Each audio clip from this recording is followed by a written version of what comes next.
The alien ship was dying in the cold darkness of space. Captain Veltar pressed his thin blue hands against the control panel and watched the numbers drop lower and lower. Oxygen levels were falling fast. The ship's engines were broken.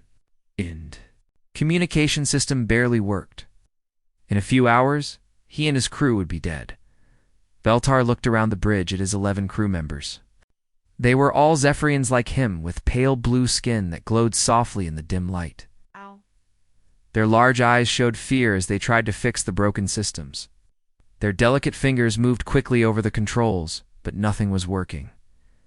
3 days ago, everything had been normal. The research ship Gentle Current was exploring a new star system, looking for planets that might support life. The Zephyrians were good at this kind of work. They were peaceful scientists who loved to discover new things. They had never hurt anyone and never expected anyone to hurt them. But space was dangerous, even for careful explorers. A field of asteroids had appeared from nowhere, moving too fast for their sensors to detect properly. The first rock hit their engines. The second one smashed their communication array. The third one cracked the hull and damaged their life support systems. Now they were floating helplessly through the void. Their beautiful ship, grown from living crystal over many years, was broken and bleeding air into space. The biolights, that usually made the corridors glow with warm colors, were flickering and going dark one by one. Veltar had been a ship captain for 40 years. He had explored dozens of star systems and discovered 3 new worlds suitable for life. But he had never faced anything like this. His people had evolved on a world where the weather was always perfect, where dangerous animals did not exist, where food grew freely without any effort. They were not built for emergencies like this. The life support officer, a young female named Silura, floated over to him. Her skin was flashing in patterns of distress, the way all Zephyrians showed their emotions. "Captain," she said in their musical language, "we have maybe 4 hours of air left. The recycling systems are completely dead." Veltar felt his own skin pulse with sadness. He had failed his crew. These were good people, scientists and explorers who had trusted him to keep them safe. Now they would die because he had been careless. But then he remembered something. The communication system was damaged, but not completely broken. They might be able to send a distress signal. It would be weak and probably no one would hear it, but they had to try. "Prepare a general distress call," he ordered. "Send it on all frequencies we can manage."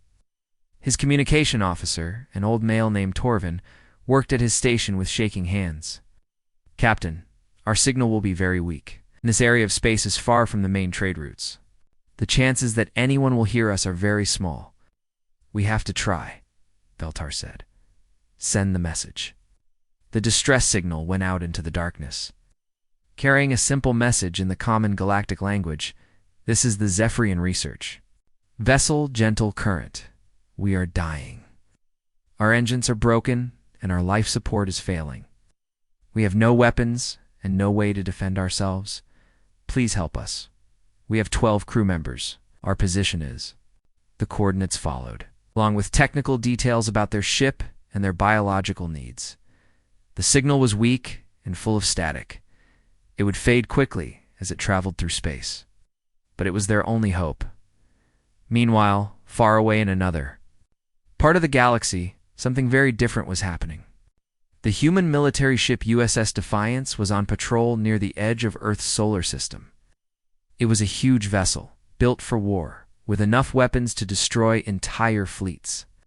But right now, it was on a peaceful mission, watching for any signs of trouble. In the communication room, Officer Lisa Martinez was listening to the usual space chatter. Radio signals from merchant ships, military reports, navigation beacons.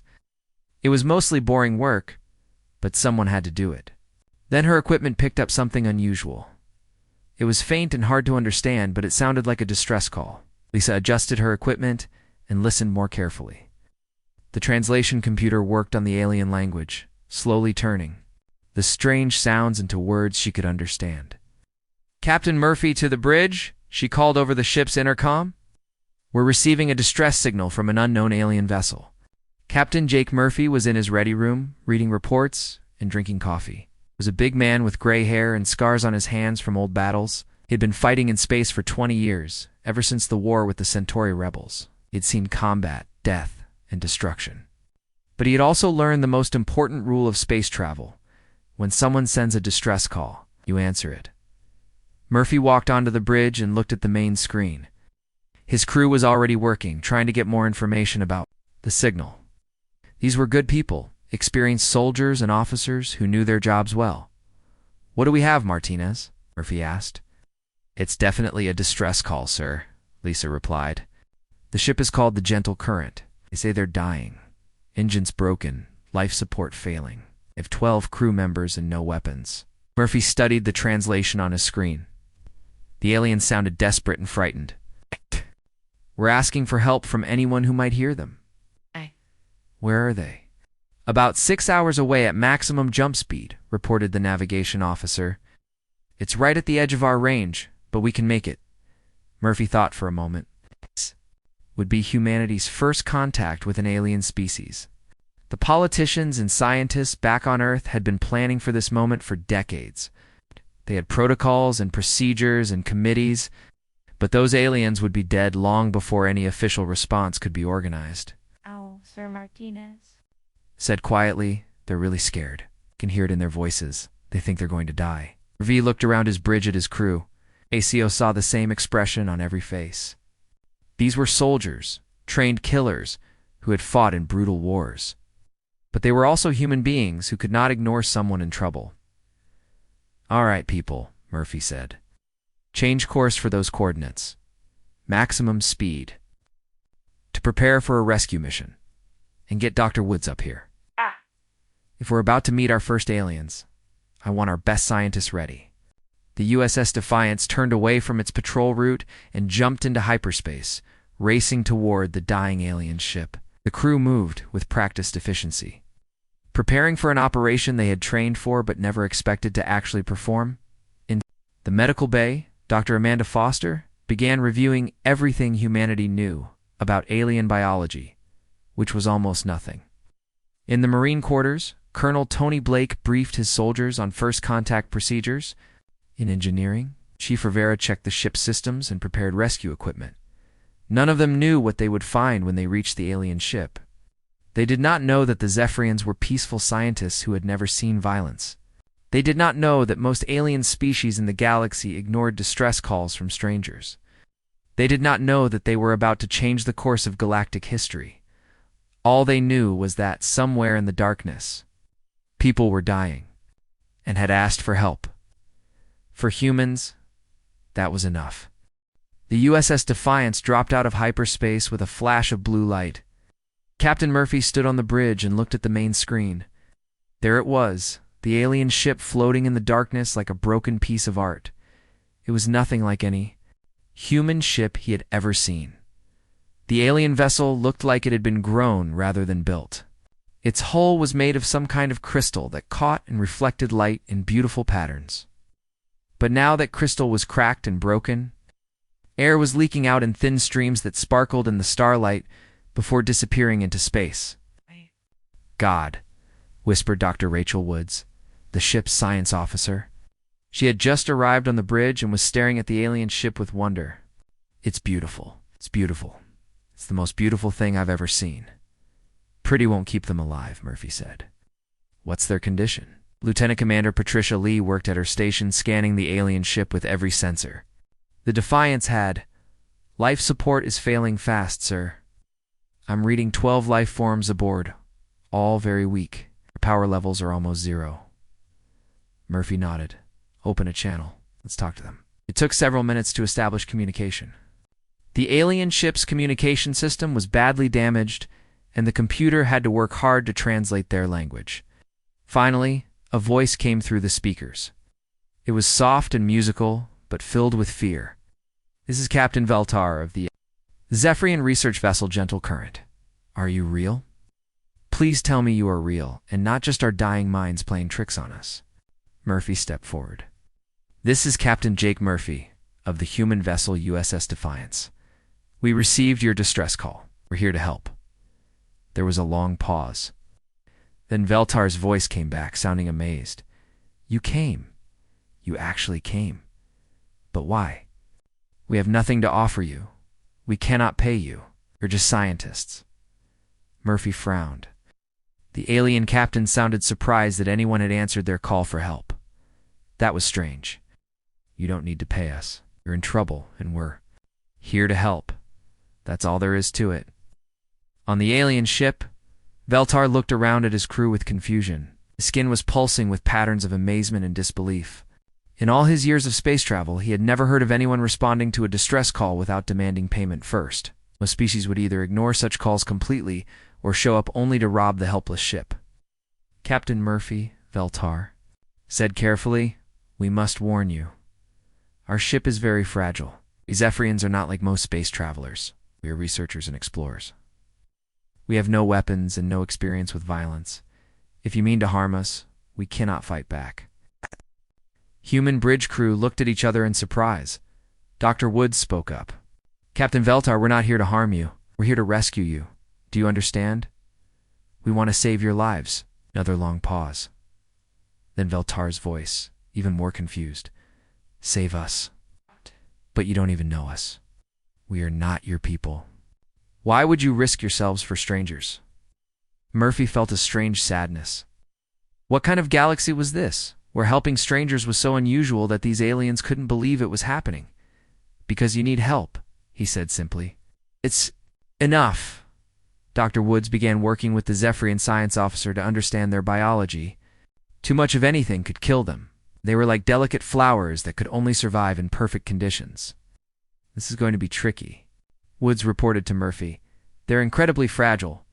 The gravity on our ship would crush them. Normal air pressure would burst their lungs. Even our lights might be too bright for their eyes. Murphy nodded. Then we make adjustments, whatever they need. Chief Engineer Carlos Rivera was already working on the problem. He began modifying one of the cargo bays to serve as a temporary home for the aliens. The artificial gravity was reduced to almost nothing. The air pressure was lowered. Special lights were installed that would be gentle on alien eyes. Meanwhile, Marine Colonel Tony Blake was preparing his rescue team. But this would be unlike any rescue mission they had ever attempted. Usually, Marines went in fast and hard, using force to overcome any resistance. This time, they had to be incredibly careful not to frighten or accidentally hurt the people they were trying to save. Remember, Blake told his team, these aliens have never seen humans before. We're probably the scariest things they've ever encountered. Move slowly. Keep your weapons secured. Try to look non-threatening. Sergeant Kevin Walsh raised his hand. Sir, how exactly does a 7-foot human in combat armor look non-threatening? Blake shrugged. Do your best, Walsh. Maybe smile a lot. The Marines laughed, but they understood the challenge. They were trained killers, evolved from a world where everything tried to eat everything else. These aliens came from a peaceful paradise where violence didn't exist. The cultural gap was enormous. Back on the bridge, Dr. Woods was having a fascinating conversation with the Zephyrian science officer, a female named Silera. The aliens were amazed by everything about humans. They couldn't believe that humans came from such a dangerous world, where the weather could kill you and wild animals hunted other animals for food. Your planet has things called storms? Solara asked in wonder whether that can destroy buildings. Oh yeah, Woods replied. Hurricanes, tornadoes, earthquakes, volcanoes. Earth tries to kill us pretty regularly. You have creatures that eat other creatures while they're still alive. It's how most of our animals get food. It's called the food chain. Solara's skin flashed with patterns of shock and horror. How terrible. How do you sleep at night knowing such things exist? Woods thought about it. I guess we're used to it. We've been dealing with danger our whole evolutionary history. It's made us pretty tough. But the Zephyrians were learning that. Humans were from what the galaxy called a death world, a planet so dangerous that most alien species considered it. The gravity was 3 times stronger than most worlds. The weather was violent and unpredictable. Predators existed at every level of the ecosystem. Diseases, natural disasters, and countless other hazards made survival a constant struggle. Yet humans had not just survived on this nightmare world. They had become the dominant species. They had built cities, created art and music, developed advanced technology, and eventually reached for the stars, all while living on a planet that would kill most aliens in minutes. On the Zephyrian ship, Veltar was trying to understand the humans who had come to rescue them. Through the view screen, he could see the human vessel. It was massive, built like a weapon, covered in armor and bristling with guns. It could probably destroy his entire home planet if it wanted to. But the humans inside that terrifying ship were using all their power and technology to save 12 alien scientists they had never met before. They were risking their own lives, spending their resources, and going far out of their way to help complete strangers. It was beyond Veltar's understanding, Captain Murphy, Veltar said over the radio. I must ask again, why are you doing this? Your ship is clearly military. You must have important duties. Why delay your mission for us? Murphy's voice came. Back immediately, calm and certain. Captain, someone sent out a distress call. It means people are in trouble and need help. It's not something we can ignore. It doesn't matter if you're human or alien or anything else. If you need help, we'll give it. Veltar felt his skin pulse with emotions he couldn't name. In his long life, he had met many species across the galaxy. Some were greedy, some were cruel, some were indifferent. But he had never met anyone who considered helping strangers to be a basic duty. As natural as breathing, the rescue operation was about to begin. And both species were about to learn just how different they really were. The airlock between the two ships opened with a soft hiss. Colonel Tony Blake stepped through first, followed by his rescue team. The Marines moved carefully in their heavy armor, trying not to make too much noise. Their boots still echoed loudly. In the alien corridors, sounds that had never been heard on this peaceful ship before. The inside of the Zephyrian vessel was like walking through a living dream. The walls were made of the same crystal as the hull, glowing softly with their own light. Everything was curved and smooth without sharp edges or hard corners. It looked more like the inside of a seashell than a spaceship, but the beauty was broken now. Cracks ran along the walls where the asteroids had hit. Some of the biolights were flickering and dying. The air was thin and getting thinner. Few places. The Marines could see where emergency patches had been applied to keep the atmosphere from leaking out completely. The first Zephyrian they met was waiting near the airlock. It was Torvin, the communications officer. When he saw the humans, his large eyes went wide with terror. His pale blue skin flashed in patterns of pure panic. He pressed himself against the wall as if trying to disappear. Blake held up his hands to show he meant no harm. Easy there, he said in a gentle voice. We're here to help. Nobody's going to hurt you. But Torvin could not understand the words. And even if he could, the sight of the massive human in combat armor was overwhelming. To the delicate alien, Blake looked like a walking nightmare. 7 feet tall, covered in metal, carrying weapons that could level buildings. Every instinct Torvin had was screaming at him to run. Dr. Amanda Foster pushed past the Marines. She was smaller than the soldiers and not wearing armor, which made her slightly less terrifying to the alien. She had studied the basic translation software on the way over and tried to speak in the Zephyrian language. Peace, she said, though her pronunciation was terrible. Help. Safe Torvin's skin patterns changed slightly. He was still afraid, but now he was also confused. These creatures looked like predators. It's like the monsters from Zephorian children's stories about the dark void between stars. But they were trying to communicate, trying to show they meant no harm.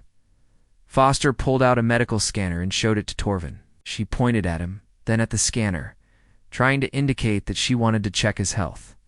The alien hesitated, then slowly nodded. The scanner beeped and displayed readings that made Foster frown. Torvin was in bad shape. His body was shutting down from lack of oxygen. All the Zephyrians would be in similar condition. We need to move. Fast, she told Blake. They're dying. Blake nodded and spoke into his radio. All teams, begin evacuation. Medical priority. These people don't have much time left. The Marines spread through the ship, finding the other Zephyrians. Each encounter was the same: at first terror, panic, the aliens trying to hide from these impossible creatures who had appeared on their ship. But gradually, as the humans showed that they meant no harm, the fear began to change into amazement. Sergeant Kevin Walsh found two Zephyrian scientists huddled in what looked like a laboratory. They were working desperately on some kind of air recycling device, trying to squeeze a few more minutes of life from their failing systems. When Walsh appeared in the doorway, they both cried out and backed away. But Walsh did something unexpected. He looked at their work, nodded with understanding, and then knelt down beside their device. His thick human fingers, designed for gripping weapons and tools, somehow managed to work on the delicate alien machinery. He rerouted some connections and adjusted a few settings. The device hummed back to life. Producing clean air for the first time in hours, the two scientists stared at Walsh in wonder. He had fixed their machine in seconds, something they had been struggling with for hours. One of them, a young male named Keksai, tried to express his gratitude. He touched his chest with both hands and bowed deeply, a Zephyrian gesture of respect. Walsh smiled behind his helmet and returned the bow, though his armored form made it clumsy. "No problem, buddy," he said. Even though he knew the alien couldn't understand him, in the ship's medical bay, Dr. Foster was working with the Zephyrian medical officer, a female named Yelanara. The alien doctor was barely conscious, weakened by the failing life support, but she was still trying to care for her patients. Foster had brought emergency oxygen supplies from the Defiance. She helped Yelanara set up the equipment to give the sickest Zephorians the air they needed to survive. Working together, despite not sharing a language, the two doctors managed to stabilize several patients who had been close to death. Yelanara watched in amazement as Foster worked. The human doctor's hands were strong and steady, designed for a world where healing often meant fighting against terrible injuries and diseases. But those same hands were incredibly gentle when working with the fragile aliens. Meanwhile, Chief Engineer Carlos Rivera had made his way to the Zephyrian engine room. What he found there broke his heart. The aliens had been trying to repair their damaged systems with tools that were meant for delicate work, not emergency repairs. It was like trying to stop a flood with flower petals. The Zephyrian chief engineer, an old male named Curtin, was slumped over his controls in exhaustion. He'd been working for 3 days straight, trying everything he could think of to save his ship. When he saw Rivera, he just stared with tired eyes. Rivera looked around the engine room and quickly understood the problems. The alien technology was beautiful and elegant, but it was not built for rough treatment. The asteroids had damaged systems that were meant to last for centuries without any maintenance at all. But Rivera was human, and humans were experts at making things work under impossible conditions. He had kept human ships running with spare parts, prayer, and pure stubbornness. This alien ship was just another puzzle to solve. He pulled out his toolkit and got to work. His heavy human tools looked crude compared to the delicate Zephorian equipment, but they got the job done. He bypassed damaged circuits, rerouted power flows, and jury-rigged solutions that would make any engineer proud. Within an hour, he had the life support systems running at 70% capacity. Not perfect, but enough to keep the aliens alive. While they were transferred to the human ship, Curtin watched this miracle with tears in his large eyes. He had spent years learning to work with his ship's elegant systems. This alien had fixed them in an hour using tools that looked like they belonged in a scrapyard. Captain Veltar was the last to be evacuated. He insisted on staying with his ship until all his crew members were safe. When Colonel Blake finally came for him, Veltar was sitting in his captain's chair, looking around at his beautiful bridge one last time. "Will my ship survive?" he asked through the translation system. Blake looked around at the damaged but stabilized vessel. "Your engineer's good, and our guy worked some magic. They shield together long enough to get to a repair station." Veltar nodded sadly. He touched his chair, his control panel, the walls that had been his home for so many years. Then he stood up and followed Blake toward the airlock. As they walked through the corridors, Veltar saw the work the humans had done. Damaged systems were working again. Emergency patches had been reinforced. The biolights were glowing steadily instead of flickering.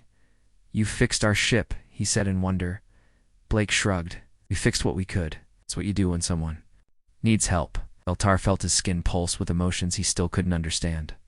These creatures, these predators from a nightmare world, had not just saved his crew, they had saved his ship, his life's work. He had everything that mattered to him, and they acted like it was no big deal, like this was just what anyone would do. As they stepped through the airlock onto the human ship, Veltar realized that everything he thought he knew about the galaxy was wrong. The modified cargo bay of the USS Defiance had been turned into a temporary home for the 12 Zephyrian refugees. The lighting was soft and gentle. The artificial gravity was set to almost nothing. The air was thin and carefully controlled. But even with all these changes, aliens were still amazed that they could survive on a human ship at all. Captain Veltar floated near one of the windows, looking out at the stars as the Defiance traveled toward the nearest galactic cooperative station. His crew was alive and safe, something he had not dared to hope for just hours before. But now he had time to think about what had happened, and the more he thought, the more confused he became. Dr. Rachel Woods came to visit them every few hours. She was fascinated by the Zephyrians and wanted to learn everything about their species. But Veltar was equally curious about the humans. These creatures were unlike anything in his experience. Dr. Woods, Veltar said through the translation, "Sista, may I ask you about your homeworld? It's a place you call Earth?" Woods smiled and pulled up a chair. She had been hoping the aliens would ask about this, of course. "What would you like to know?" "Your people mentioned that Earth is dangerous." "How dangerous can one planet be?" Woods thought about how to explain it. "Well, let me start with the basics. Earth's gravity is about 3 times stronger than what you're used to. If you tried to stand on our planet, your bones would break under your own weight." Veltar's skin flashed with shock. 3 times? How do you move around?" "We're built for it," Woods said. "Our bones are thick and strong. Our muscles are dense. Everything about us is designed to work in heavy gravity." She pulled out a tablet and showed him pictures of Earth. Veltar stared at the images in horror and amazement. Massive storms that covered half the planet. Volcanoes shooting fire into the sky. Earthquakes that could split the ground open. Floods that could wash away entire cities. "This happens regularly?" Veltar asked. "Oh yes, we have hurricane season, tornado season, earthquake zones, floodplains. We build our cities knowing that nature is going to try to destroy them eventually." Solara, the young life support officer, floated over to listen. "But how do you live with such fear? How do you sleep knowing these terrible things could happen?" Woods laughed. "We don't think of it as terrible. It's just normal. Prepare for disasters. Build strong shelters. Help each other when bad things happen. It's made us pretty good at dealing with emergencies." She showed them more pictures. It's humans climbing mountains that would be impossible for most aliens to even approach. Humans swimming in oceans full of creatures that could eat them. Humans living in deserts and frozen wastelands in places where the very air was poison, or what the galaxy calls a Deathworld species, Woods explained. "Most planets that can support life are much gentler than Earth. Your world sounds like paradise compared to ours." Veltar tried to imagine what it would be like to grow up on such a world. "But surely your people must be violent and cruel, living in such conditions." "You'd think so, wouldn't you?" Woods said. "But it's actually the opposite. When survival is hard, cooperation becomes vital." Ow! "We learned early that we're stronger together than apart. Someone who helps others is more likely to get help when they need it." The Zephyrians found this hard to believe. They were naturally gentle and cooperative. But humans had apparently learned cooperation the hard way. Dr. Foster joined the conversation, bringing medical supplies to check on the aliens' health. "Dr. Woods is right," she said. "Humans have a saying, it takes a village to raise a child. We've always known that we need each other to survive. But your ship is a military vessel," Solara pointed out. "You have weapons that could destroy planets. How does that fit with cooperation?" Foster and Woods looked at each other. This was a difficult concept to explain. Sometimes, Foster said carefully, cooperation means protecting people from those who would hurt them. Our weapons aren't meant to attack innocent people. They're meant to stop the ones who would. Captain Murphy came down to the cargo bay to check on their guests. The Zephyrians were still nervous around him. He was big and scarred and carried himself like a predator. But his actions were always gentle and considerate. Captain Veltar said, "May I ask about your military training? How do humans prepare? For war?" Murphy sat down heavily. "It's complicated. We train our soldiers to be strong and tough, yes. But we also train them to know when not to fight. The best human warriors are the ones who can win without fighting at all," he told them about. Human military history. Wars that had taught humanity the true cost of violence. Heroes who were remembered not for how many enemies they killed, but for how many lives they saved. Leaders who chose peace over easy victory. "We learned that strength without wisdom is just destruction," Murphy said. "Real strength is knowing when to fight and when to help." The Zephyrians were beginning to understand something remarkable. Humans were indeed predators, evolved on a world that would kill most other species. They were strong, tough, and incredibly dangerous when they needed to be.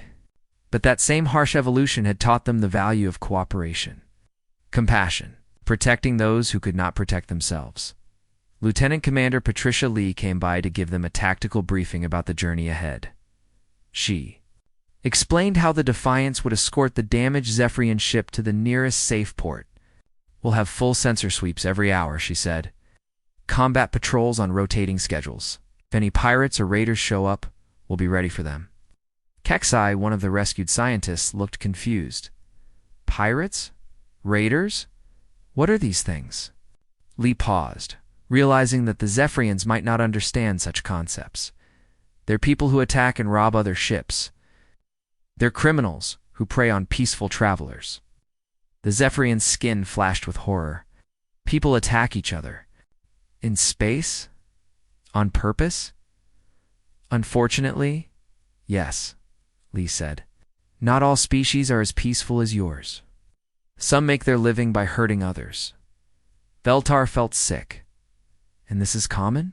"Common enough that we always travel armed and ready," Murphy said. "That's why ships like the Defiance exist. To stop the ones who would hurt innocent people." The conversation continued for hours. The Zephyrians learned about human culture, human history, human dreams and fears. They heard about wars and disasters, but also about art and music and literature. They learned about human families, how humans cared for their children and elderly. They heard about human exploration, the drive to discover new worlds and meet new species. But what impressed them most was how humans talked about helping others. It wasn't something they thought about or debated. It was as natural as breathing. When someone needed help, you gave it. When someone was in danger, you protected them. When someone was hurt, you healed them. "In our galaxy," Veltar said finally, "most species help only their own kind. They trade with others sometimes, but they don't risk themselves for strangers. What you have done for us is almost unknown." Murphy shrugged. "Maybe that's what's wrong with your galaxy then." "Where we come from, we learned that everyone is connected. Hurt one person, and everyone feels it. One person, and everyone benefits." As the hours passed, the Zephyrians realized they were witnessing something extraordinary. They had been rescued by a species that was simultaneously the most dangerous and the most caring they had ever encountered. Humans were living contradictions, predators who protected, warriors who healed, survivors who sacrificed for others, and soon this remarkable species would meet the galaxy. The Zephyrians could only imagine what would happen when the rest of the galactic community learned about these strange beings who had evolved compassion alongside strength. The galaxy was about to change, and it had started with 12 aliens in distress and one human ship that could not ignore a call for help. Cooperative Station Harmony was the largest trading post in this sector of the galaxy. Ships from dozens of different species came here to trade goods, share information, and conduct business. But today, something completely different was happening. Today, the station was about to host first contact with a brand new species. The arrival of the USS Defiance caused quite a stir. The human ship was bigger than most vessels that visited the station. It was clearly military, covered in armor plating, and weapon systems that made other ships look like toys in comparison. But what really caught everyone's attention was the damaged Zephyrian ship being carefully escorted alongside it. News of the rescue had already spread through the galactic communication networks. Captain Veltar had sent a detailed report to the Zephyrian government, and they had shared it with the Galactic Cooperative Council. The story was incredible. Unknown aliens had risked their lives to save 12 Zephyrian scientists, asking for nothing in return. Ambassador Zexai of the Altarian hegemony was waiting at the docking bay when the humans arrived. He was tall and thin, with gray skin and 4 arms that he used to express his emotions. Right now, those arms were crossed in a gesture of suspicion and concern. "I still say this is dangerous," he told the station commander. "Look at that ship. Look at those weapons. These creatures are clearly warriors. Should be treating them as a potential threat, not as heroes." But Station Commander Yelana, an elderly female from the peaceful Androni species, disagreed. "The Zephyrians are alive because of these humans. That speaks louder than any weapons they carry." The docking process took over an hour. The humans had to modify the station's systems to accommodate their ship's needs, just as they had modified their own ship for the Zephyrians. Everything about human technology was built stronger and heavier than galactic standard. Finally, the airlock opened, and the first humans stepped onto the station. Captain Murphy led the way, followed by Dr. Woods and a small diplomatic team. They were not wearing armor, but even in simple uniforms they looked dangerous to the watching aliens. Their movements were too quick, too controlled. Their eyes scanned constantly for threats that didn't exist.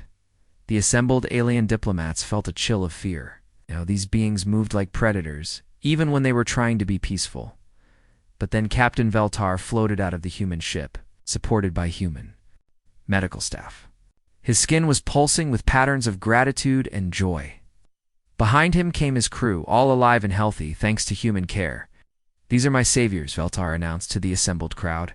"Without them, we would all be dead. They risked everything to help complete strangers, and they ask for nothing in return." The crowd murmured in amazement. Such behavior was almost unknown in galactic society. Most species helped others only when there was some benefit to themselves. Dr. Woods stepped forward and activated the translation system. She had prepared for this moment during the long journey to the station. "Greetings to all species represented here. I am Dr. Rachel Woods, speaking for humanity. We come in peace, seeking friendship and cooperation with all civilized peoples." Ambassador Zexai moved closer, his 4 arms gesturing suspiciously. "Dr. Woods, your ship carries enough weapons to destroy this entire station. Your people clearly come from a violent world. How can we trust that your intentions are peaceful?" Woods nodded calmly. "You're right that we carry weapons, Ambassador. We carry them because the galaxy can be a dangerous place. But notice that we have not threatened anyone with those weapons. We use our strength to protect others, not to harm them." "Pretty words," Zexai replied, "but actions speak louder. What do you want from us? What is the price for this rescue you performed?" The human delegation looked confused. Captain Murphy stepped forward. "Price? There's no price. We helped because people needed help. That's what you do. Nothing is free in this galaxy," Zexai insisted. "Everyone wants something. Territory, resources, technology, trade advantages. What do humans want?" Murphy thought about this seriously. "We want to explore. We want to learn. We want to meet new people and discover new things. And we want to help keep the peace, if you'll let us." The debate continued for hours. Representatives from dozens of species questioned the humans, trying to understand their motivations. Many of the predator species were suspicious, thinking this was some kind of trick. Many of the peaceful species were frightened, worried that humans were too dangerous to trust, but the Zephyrians spoke up for humanity at every opportunity. Veltar told the story of the rescue in detail, describing how the humans had risked their lives in their ship to save strangers. Solara explained how gently the human doctors had treated them, despite being creatures that could have crushed them without effort. These beings are not like other predator species, Veltar said to the assembled diplomats. Yes, they are dangerous. Yes, they could probably defeat any of us in battle. But they use that power to protect, not to destroy. They are what we have. Always hope to find in the galaxy people who are strong enough to help and kind enough to care. The formal diplomatic sessions went on for 3 days. The humans answered every question patiently and honestly. They shared information about their technology, their history, their culture. They explained how Earth had shaped them into what they were, dangerous when they needed to be, but fundamentally committed to protecting innocent life. Dr. Woods presented humanity's formal proposal to join the Galactic Cooperative. They offered to share their technology and knowledge. They offered to help explore dangerous regions of space that other species couldn't handle. Most importantly, they offered to help defend peaceful species from the various threats that existed in the galaxy. But on the 3rd day, everything changed. Alarms began blaring throughout the station. Emergency lights flashed red. Station's defensive systems came online as sensors detected incoming ships. Void Raiders announced the station commander over the intercom. All civilian ships prepare for emergency departure. Forces to battle stations. The Void Raiders were one of the galaxy's worst nightmares. They were a species of pirates and killers who attacked peaceful stations and ships, stealing everything of value and destroying the rest. They were fast, ruthless, had never been successfully stopped by station defenses. The station's small defense fleet scrambled to meet them, but everyone knew it was hopeless. The raiders had come in force, with enough ships to overwhelm any resistance the station could mount. In the diplomatic chambers, panic spread through the alien representatives. Some ran for their ships. Others huddled together in fear. Few tried to send final messages to their families, but Captain Wolfrey just stood up calmly and activated his communication device. Defiance, this is Morphrey. Raiders incoming. A scramble. All fighters and prepare for combat. Ambassador Zexai grabbed Murphy's arm with 2 of his hands. Captain, you must flee. Your ship is powerful, but the raiders have an entire fleet. You cannot fight them all. Murphy looked at him with steady eyes. Ambassador, there are thousands of innocent people on this station. We're not going to abandon them, but why? Zexai asked desperately. They're not your people. You owe them nothing. You could escape and save yourselves. Murphy gently removed the alien's hands from his arm. Someone has to stand watch, he said simply. Might as well be us. The USS Defiance undocked from the station and moved to intercept the raider fleet. It was 1 ship against 20. Impossible odds by any reasonable calculation. But the humans didn't seem to care about reasonable odds. The battle lasted only 30 minutes. The human ship moved through the raider fleet like a force of nature, its weapons cutting through enemy vessels with terrifying efficiency.